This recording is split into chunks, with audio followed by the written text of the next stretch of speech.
Olha lá, gente.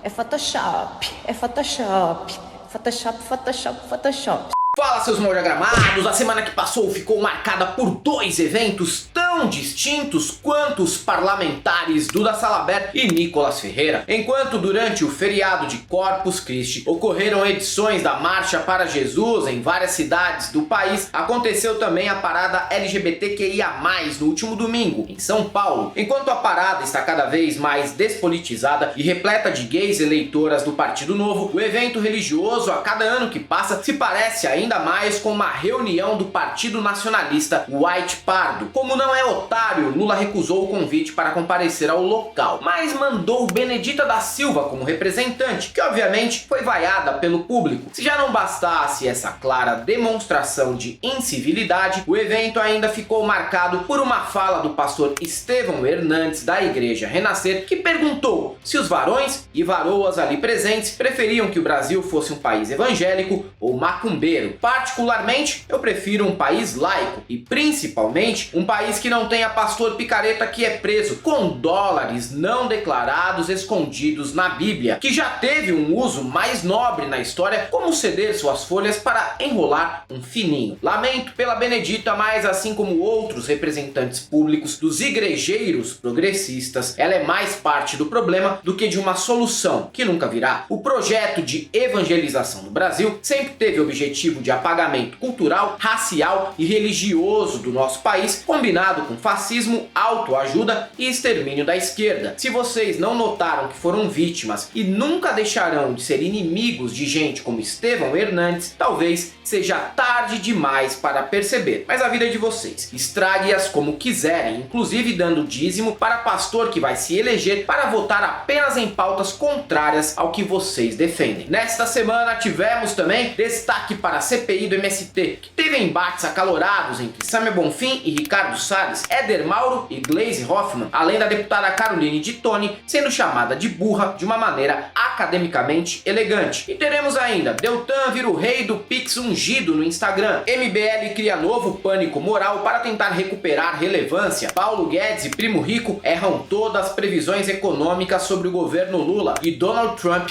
confessa que Estados Unidos queriam roubar petróleo na Venezuela. Tudo isso e muito mais você vê agora no Piores Vídeos da Semana. Salve, salve, galãs e galoas! A CPI do MST tinha duas intenções: lançar a candidatura de Salles à Prefeitura de São Paulo em 2024 e criminalizar o movimento social. O primeiro objetivo falhou quando Salles virou o mais novo corno do mito e foi traído pelo Jair, que deve apoiar o prefeito fantasma Ricardo Nunes aqui na capital de São Paulo. Aquele que parece uma fusão minha com o Ricardo Darín. Caso vocês nunca tenham visto a cara antes dele, ninguém viu, né? Restou a Salles fazer VTs para tentar bombar no Insta e no TikTok. E a maneira que ele encontrou para capitalizar com a comissão foi fazendo aquilo que acusa o MST de realizar. Isso mesmo, o Jonah Hill dos Jardins invadiu assentamentos. Ao lado de Coronel Zucco, Capitão Alden, Magda Mofato, Rodolfo Nogueira, Messias Donato e Caroline de Toni, ele entra sem autorização em assentamentos da Frente Nacional de Luta, a FNL, mas é alertado por Newton Tato, um dos 63 irmãos dessa família de políticos petistas, de que estaria completamente errado ao agir assim. As imagens são de 29 de maio, mas foram expostas no último dia 13. Não dá pra ficar filmando dentro da casa das pessoas, né? Não é casa, amigo. Não tem uma câmera. Se eles estão falando, você vai acreditar Agora nele? aí, aqui é o quê? A instrução processual do relator. Tem algum mandato? A instrução processual é dele. Eu estou aqui como presidente, mas estou como integrante. A instrução processual é dele. A residência das Não, eu acho pessoas que ele precisa ter tem o mandato. direito de quebrar, mas não vamos fazer uma ocorrência de... Não, residência das pessoas não pode ir. Não pode entrar. Tem que responsabilizar quem é que quer, né?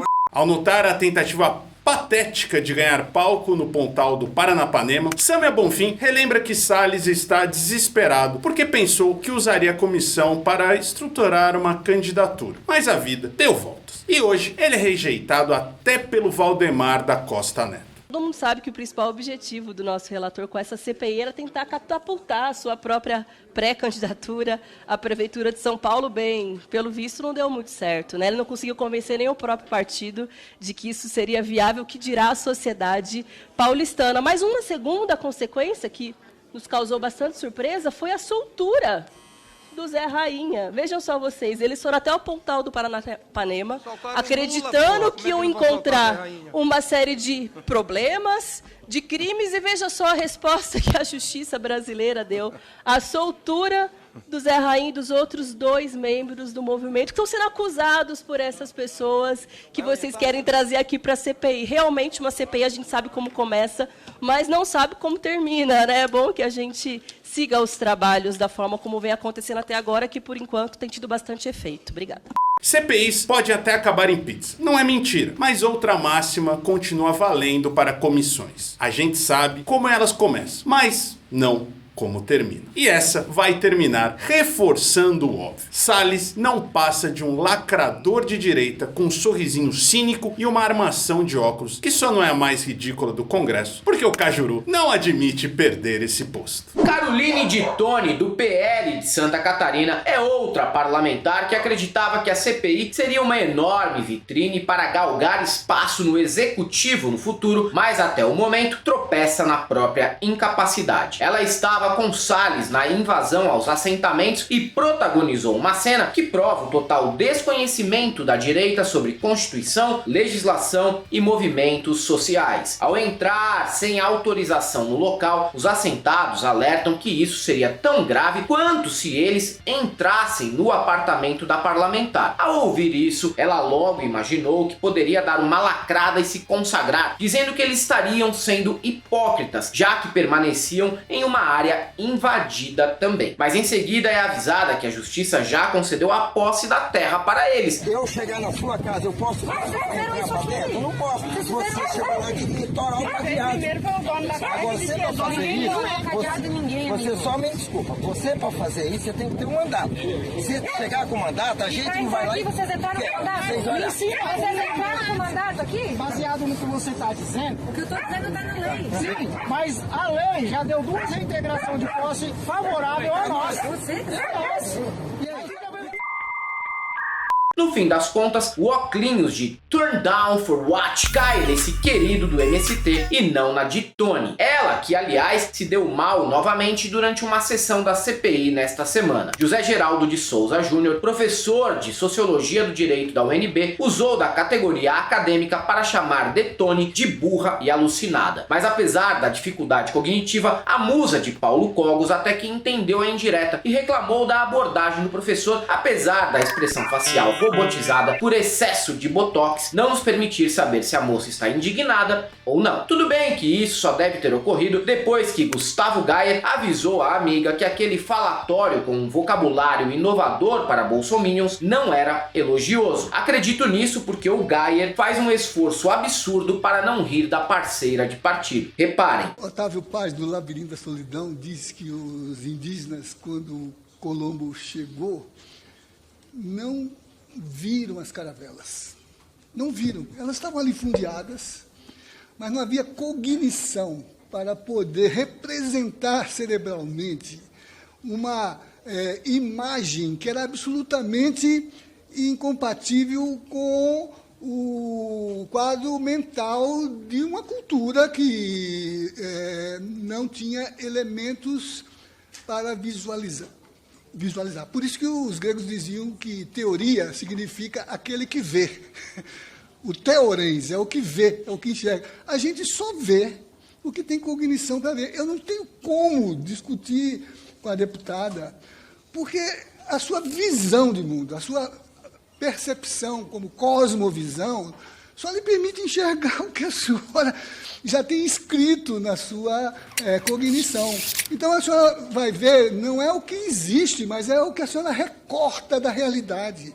A realidade é recortada por um processo cognitivo de historialização. Presidente, ele me ofendeu, com todo respeito. Tentou ser com categoria acadêmica vindo debochar da nossa cara. Aliás, se eu fosse o Cogos, não deixava barato. Vestia minha armadura de cavaleiro templário e desafiaria o professor para um duelo para assegurar a honra da donzela. Isso se a mãe do Cogos deixá-lo viajar sozinho para Brasília, é claro. E para finalizar a humilhação de parlamentares da extrema-direita que usam essa comissão como palco para tentar as prefeituras das capitais dos seus estados, não podemos esquecer de Éder Mauro, que ao lado de André Mendonça, Luiz Fux e Cássio Conká, integra o top 10 perucas mais feias do Brasil. O parlamentar paraense, que deve tentar mais uma vez a prefeitura de Belém em 2024, tem tido uma participação até mais apagada que de Tony e Salles na comissão. O que restou ao peruqueiro foi apelar para a velha e batida tática de enfiar o Lula no meio de discussões em que é preciso fazer uma grande acrobacia argumentativa para encaixar o presidente. Isso ocorre após discurso de Gleisi Hoffmann. Lembrando que a invasão de Salles e de Tony a assentamentos não teve resultado prático nenhum e ainda rendeu vitória aos movimentos sociais com a soltura do ativista José Rainha Júnior. Éder então pede a palavra e diz que isso é fichinha perto da libertação do maior bandido do Brasil, que na visão dele é Lula, e que, baseado nessa tendência, até o Marcola seria solto em breve. Estamos aqui discutindo a inversão para que o relatório do senhor relator sobre uma visita feita num acampamento possa ser apresentado.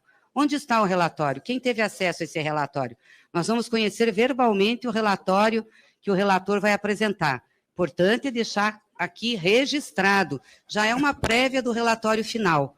Qual vai ser o relatório final? A criminalização do movimento, a criminalização da reforma agrária. É para isso que essa CPI foi montada. Ela não tem o objetivo de fazer uma discussão séria sobre o que é a produção no campo do Brasil, o que significa a reforma agrária, o que significa o movimento dos sem terras, qual seria a convivência entre o agronegócio, o pequeno negócio, a agricultura camponesa, os assentamentos. Não, aqui é para criminalizar. E eu pergunto ao senhor relator, ao fazer o relatório e mostrar as imagens, terá a imagem dele arrombando lá um galpão? Terá a imagem dele entrando dentro das lonas, levantando lona, dizendo que aquilo não era residência, violando a intimidade das pessoas? Ou vai ter só a imagem que interessam a eles? Não é de espanto se ver os comunistas aqui presentes terem problema com imagem. Até porque as imagens vazadas de 8 de janeiro já demonstrou claramente o que aconteceu naquele dia. E eles agora estão apavorados de ver imagens mostrando o que os filhinhos deles do MST estão fazendo. Agora, eu não sei por que causa espanto ou surpresa a deputada falar que soltaram o Zé Rainha. Porra, soltaram o Lula, o que querem mais? Se solta o Lula, o maior ladrão desse país, Zé Rainha fichinha. O próximo é o Marcola, não tenho a menor dúvida presidente, disso. Eu protesto. Não tenho a menor dúvida disso. Falta de respeito com o presidente da República. Visão do que é ser bandido pode ser subjetivo. Um parlamentar que tem posição 100% antiambiental e foi alvo de 101 denúncias enquanto era delegado em crimes como tortura, invasões e assassinatos, e parece um perfil mais parecido com o do Marcola do que o Lula e José Rainha, né não? O estado do Espírito Santo, sempre tão discreto dentro do Sudeste, jamais imaginaria que seria exposto ao ridículo por conta da dupla de senadores Marcos Duval e Magno Malta. Enquanto Magno é mais conhecido por mostrar a rola em um nude vazado propositalmente, Marcos Duval tem ficado famoso por fazer comparações entre o seu pênis e o de Flávio Dino, o que lhe concedeu o apelido de manja-rola. Mas essa obsessão fálica não seria um grande problema se, além disso, Mike da SWAT não fosse ainda mentiroso compulsivo e cabaço contumaz. Nesta semana ele usou um vídeo para provar à CPI dos atos antidemocráticos que era mentira a narrativa de que existiam empresários financiando os acampamentos de patriotários. E como ele fez isso? Publicando o vídeo de doações de carne feitas por produtores. Ou seja, não tinha empresário financiando, só tinha empresário financiando. Existe uma diferença aí, caso vocês não tenham notado. Patriotas de todo o Brasil que está nos acompanhando agora. Para quem disse que o movimento tinha acabado, acabou mesmo. Acabou de começar. E o povo aqui é carnívoro, meus patriotas. Olha só o tantinho de carne que está chegando aqui na cidade de Brasília para abastecer os patriotas que está aqui lotando o nosso QG de Brasília. Olha só, eles vão fazer uma oração agora. Eu vou filmar para vocês as caixas e desmentindo a esquerda.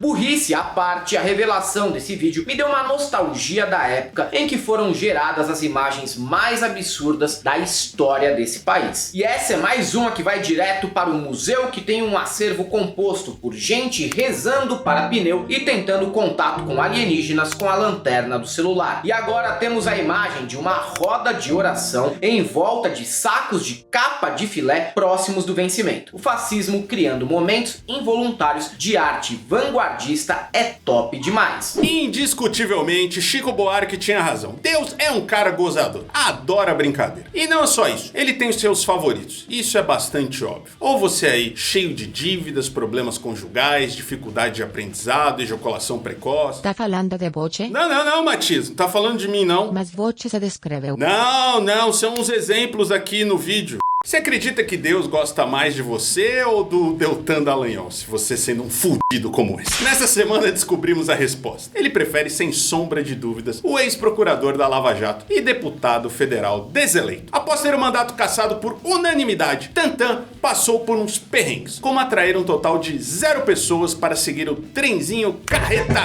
Corrupção pelas ruas de Curitiba. Mas já começa a sentir a mão do Todo-Poderoso te ajudando. Ele anunciou que agentes de Deus foram os responsáveis por realizar Pix que totalizaram 150 mil reais em sua conta. O doidinho de bairro de alta performance jura que nem sequer pediu dinheiro, mas recebeu essa quantia mesmo assim.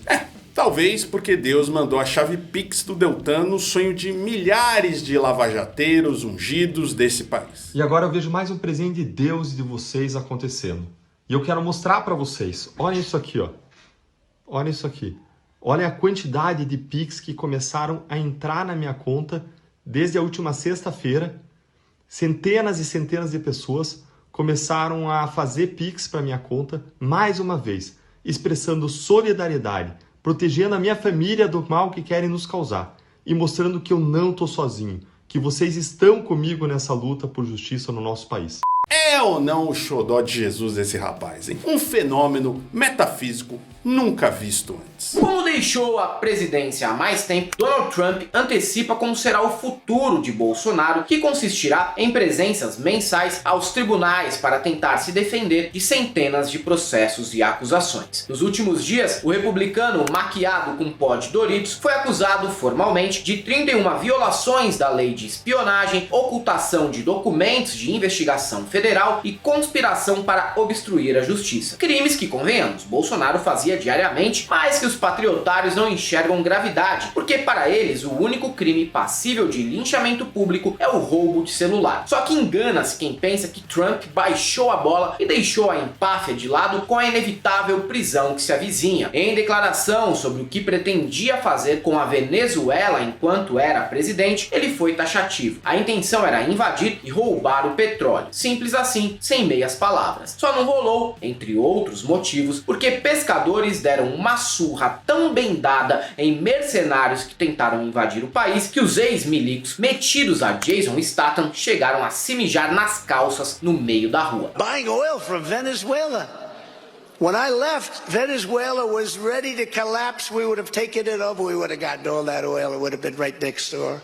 E mesmo com a revelação dessa tentativa criminosa de se apoderar da riqueza de um outro país, sempre teremos capachos dos Estados Unidos defendendo a invasão, como Caio Coppola, que chegou a dizer na CNN que isso levaria a democracia e o livre mercado ao país sul-americano. Vamos pensar o que é a Venezuela. A Venezuela é um país, já concordamos com isso, não é um país democrático, é um país com uma ditadura, é um país que tem eleições fraudadas, isso é ponto pacífico no debate público, ou seja, tomar o poder na Venezuela, né, poderia significar restaurar uma democracia. E pegar o petróleo significa simplesmente abrir para o livre mercado. Esse tipo de besteira é falada quando o pretenso analista político, ao invés de estudar as histórias da Líbia, Iraque e Afeganistão, preferiu emular o sotaque de Manchester para fazer uma banda cos-pobre de Oasis na cidade de São Paulo, quando mesmo em Manchester ninguém mais ligava para os irmãos Gallagher.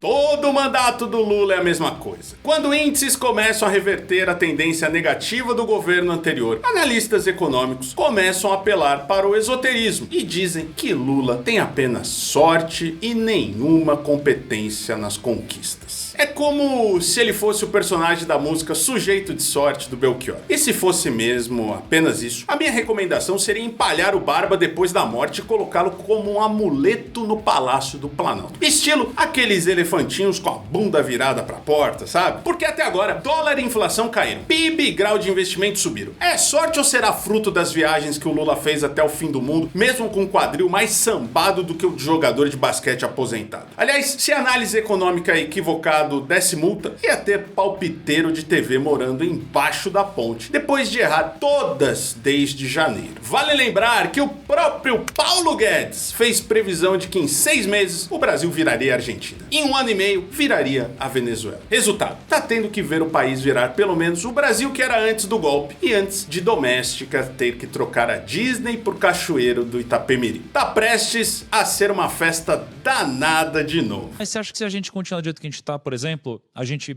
pode correr o risco de virar uma Venezuela, uma Argentina, um negócio desse? Seguramente. Para virar a Argentina, 6 meses. Para virar a Venezuela, 1 ano e meio. O brasileiro cresceu em 1,9% no primeiro trimestre deste ano, acima das expectativas, como é bom dar boa notícia. O Ibovespa sobe 1,5% e passa dos 117 mil pontos nesta volta de feriado de Corpus Christi. Já o dólar cai quase 1% e é negociado a R$ 4,87.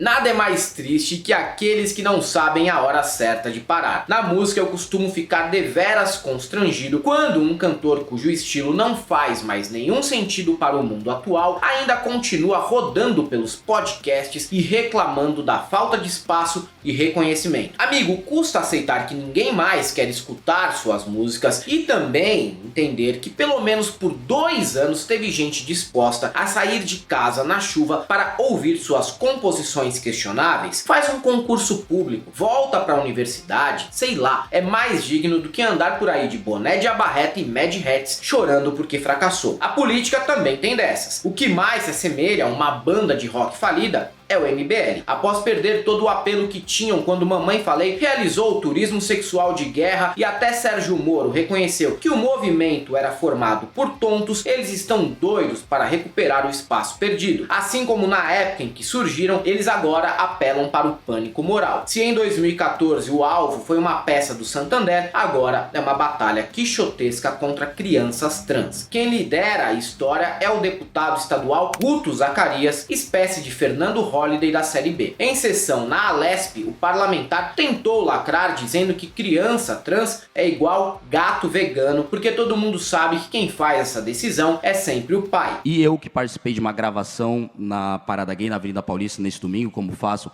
alguns meses no mesmo local, no mesmo horário, geralmente com o mesmo tema, tive o desprazer de ver um bloco quase criminoso, que foi o Bloco das Crianças Trans. Eu costumo dizer, presidente, que criança trans é igual gato vegano. Todo mundo sabe quem está escolhendo quem está fazendo essa escolha, né? É o dono daquele pet. No caso da criança trans, é um pai, uma mãe irresponsável. A frase, que parece retirada de um meme da página do Dolinho Reaça, nada mais é que uma tentativa de criar um corte para as redes sociais. Já existe previsibilidade sobre o tema e ninguém pode fazer transição antes dos 18. Fora que é um assunto que não diz respeito nem a quem fez essa afirmação na parada e nem a um político formado em vários nadas. Não é uma questão de opinião, mas de estudo especializado feito por gente que não atua na lacrolândia de nenhuma esfera ideológica de Twitter. Joyce Hasselman está seguindo uma trajetória muito semelhante à de Alexandre Frota. Politicamente, o destino dos dois foi idêntico: a lata de lixo da história. Isso se estruturou após ambos traíram o mito. Em seguida, eles tentaram acenar à esquerda, se filiaram ao PSDB e terminaram não sendo reeleitos. E olha que o Frota até teve humildade, viu? Rebaixou o cargo e tentou ser deputado estadual, mas nem assim deu certo. O ex-ator pornô é um homem que se reinventou muitas vezes, né? Como funkeiro, diretor de TV, jogador de futebol americano, ator pornô e pornô também. Agora, é Joyce quem precisa apelar para a criatividade. Depois de se queimar como jornalista, sendo condenada pelo plágio de dezenas de textos, a ex-parlamentar aposta na vida de blogueirinha de transformação estética. Em sua nova empreitada, vende um pacote de receitas para melhorar a pele, emagrecer e elevar a autoestima. O curso era R$ R$2.600. Mas quem se inscrever agora paga apenas a bagatela de quinhentão, hein? Ok, que ela emagreceu de fato. Mas não seria mais fácil a Joyce passar logo o telefone do cirurgião do que ser uma sub-Maíra Cara? Olha lá, gente. É Photoshop. É Photoshop. Photoshop, Photoshop, Photoshop. Esse ossinho aqui, inclusive, é Photoshop. Esse aqui é Photoshop. Esse bumbumzinho aqui é Photoshop. É Photoshop. Ai, seu fato torto, gente. Desculpa.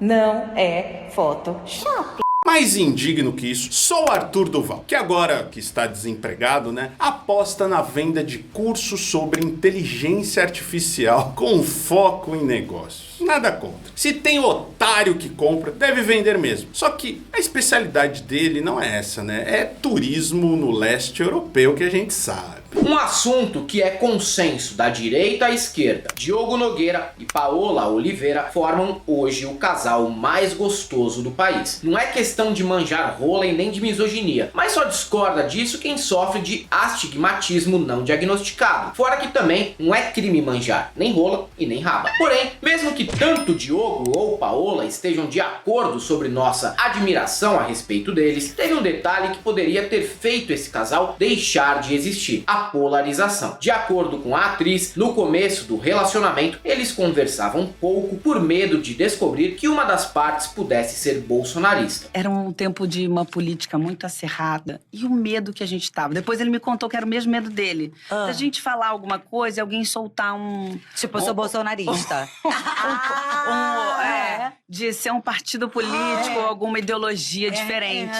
Duvido relativamente dessa versão aí. Todo mundo sabe que casais que acabaram de se formar conversam pouco por outros motivos. Lá pelo 6º mês é que começa a sobrar algum tempo para bater papo. E no caso deles especificamente, acredito que os dois só foram saber detalhes da vida de cada um, como o sobrenome e o time do coração, no último mês. Mas por outro lado, isso comprova também que Paola não era do samba e nem fazia ideia de quem era o Diogo Nogueira antes. O cara é filho de João Nogueira, gravou um DVD em Cuba, era Lula livre antes de ser modinha e puxou o coro de fora Bolsonaro em diversos shows. Já não saber a posição política da Paola é mais ok, já que aquela foto da atriz com a unha branca pela paz é o maior queima-filme e a típica atitude de um eleitor do PSDB nos anos 2000. Se você chegou até aqui e gosta do nosso canal, dá uma olhada no primeiro comentário deste vídeo e nos apoie. Manda seu Pix, vamos ungir também aqui a Galãs Feios. Mande seu Pix de 150 mil reais pra gente conseguir manter o nosso negócio. Por que só o Deltan ganha? É, porque ele é ungido de Deus e ele é o escolhido. Mas tem aqui o nosso Apoia-se também, nosso PayPal e nossa conta corrente. Vai lá, deposita, o Apoia-se é o melhor deles, porque é recorrente. Você nem vai lembrar que tá doando pra gente 5, 10 reais, e é isso aí, não é o preço nem de um cafezinho mais, né? Nos siga também nas outras redes sociais, TikTok, Twitter, Facebook, Instagram e